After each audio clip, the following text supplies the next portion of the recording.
कितनी मेहनत और धैर्य से ज्योत्सना जी ने अपना घरौंदा बनाया था। बिना सास का ससुराल था उनका। छोटी नंदे देवर भाभी आज गर्मा गर्म समोसे खाने का बहुत मन कर रहा है। अरे दोस्त अपने हाथों की बनी दाल बाटी तो खिला दो। जैसी फरमाइशों से घर गुंजायमान रहता। धीरे धीरे वक्त सकरने लगा और सब परिंदे एक एक कर उड़ गए। अब घर में वो दोनों और उनका नन्हा मुन्ना रह गया था। ज्योत्सना जी के घर में पैर पड़ने के बाद उनके पति के व्यवसाय ने दिन दूनी रात चौगुनी तरक्की की थी। तुम तो इस घर की लकी बर्ड हो, उनके पति अक्सर उनसे कहा करते। पर क्या वो वास्तव में लकी बर्ड साबित हुई? पति की आकस्मिक मृत्यु ने उन्हें सोचने पर मजबूर कर दिया था।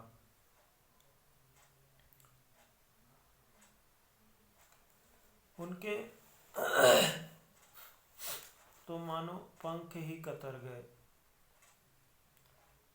थे। पर अभी उनकी जिंदगी का एक और मकसद, उनका बेटा, उनके सामने था। पर उस दिन वे पूरी तरह से चित हो गई थी जब उनके घरौंदे के आखिरी परिंदे ने भी नौकरी के लिए विदेश की ओर उड़ान भर ली। वे गिरी, घायल हुई, फड़फड़ाई, पर जीना नहीं छोड़ा।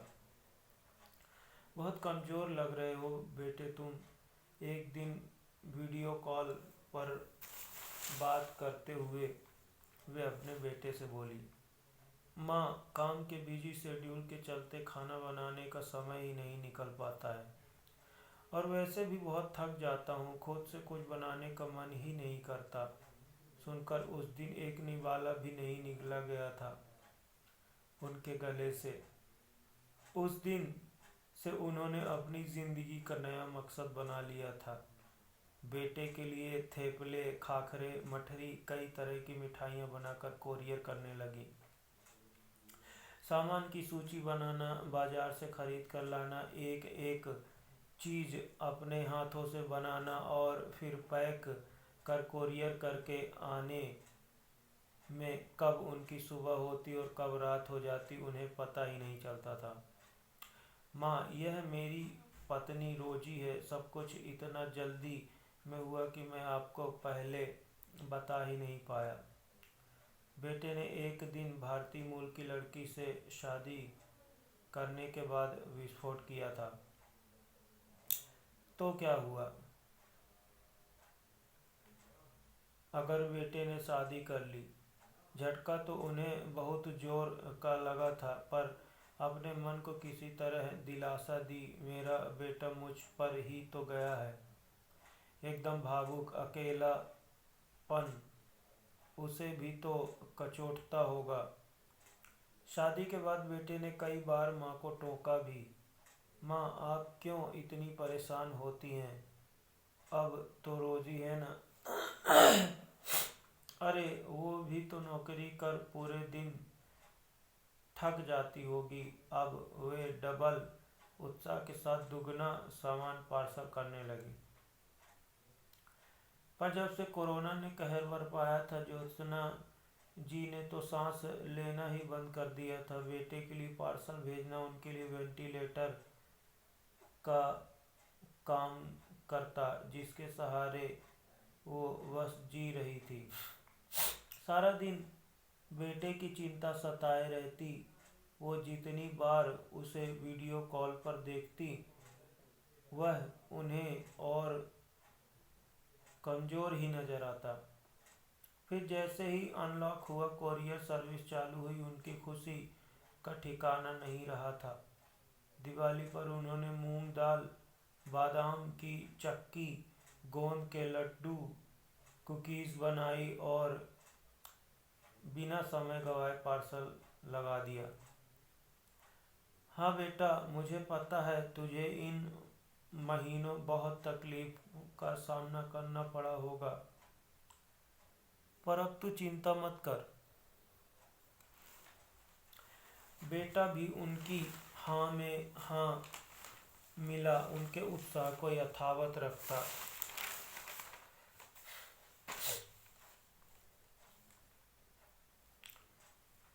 एक बार साफ मना क्यों नहीं कर देते हो? फिजूल में इतना खर्च करती हैं, ये पैसा अपने आड़े दिन के लिए बचा कर रखे तो अच्छा रहेगा। पार्सल लेने इतनी दूर जाना पड़ता है सो अलग, ऊपर से ये चिंता करो कि ये सब कैसे निपटाऊं। अकेले खा खा कर देखो तुम्हारी तोंद निकल आई है। और ब्रूस पालतू कुत्ता को डालो तो उसे भी लूज मोशन लग जाते हैं।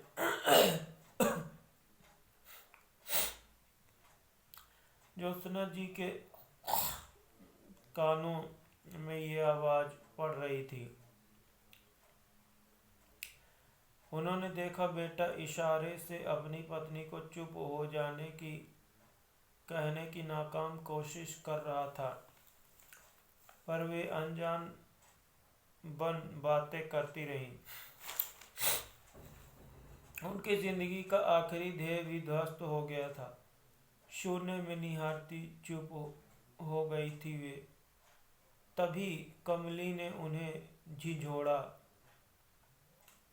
दीदी कब से आवाज दे रही हूँ, मुझे ये महीने एडवांस चाहिए। बेटी को लड़की हुई है तो उसे गोंद बादाम के लड्डू बनाकर भेजूंगी, कहती है। बहुत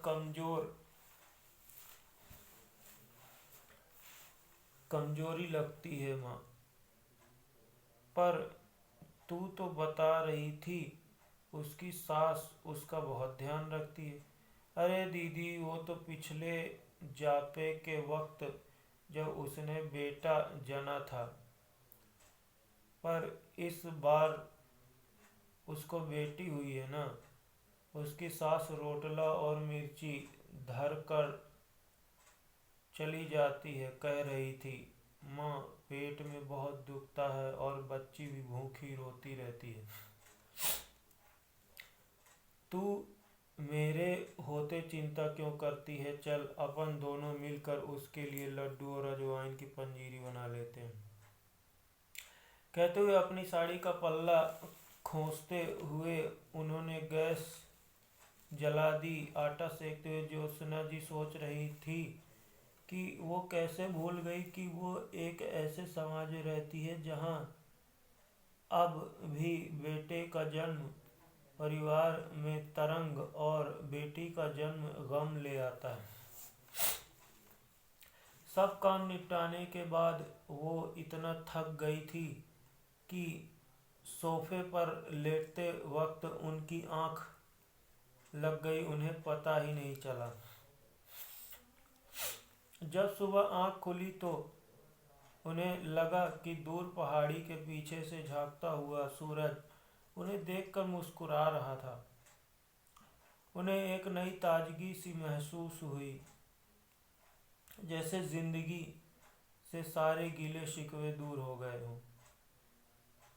अब उन्होंने बेटे को पार्सल भेजना बंद कर दिया है और शहर के सरकारी अस्पतालों में जाकर जच्चाओं को अपने हाथ से बनी अजवाइन की पंजीरी और गोंद बादाम के लड्डू वितरित करना शुरू कर दिए हैं। इसके अतिरिक्त बेटी को जन्म देने पर बोनस के रूप में नवजात शिशु के कपड़े, गद्दा, तकिया और ओढ़ने की चादर का एक बेबी किट भी सम्मिलित कर देती। उन माँओं के चेहरे पर खुशी देखकर उन्हें उस असीम आनंद की अनुभूति होती जैसी उन्होंने पहले कभी महसूस नहीं की थी। उनकी जिंदगी में आया एक दुखद मोड़ एक नई सोच, नए उद्देश्य में तब्दील हो गया था।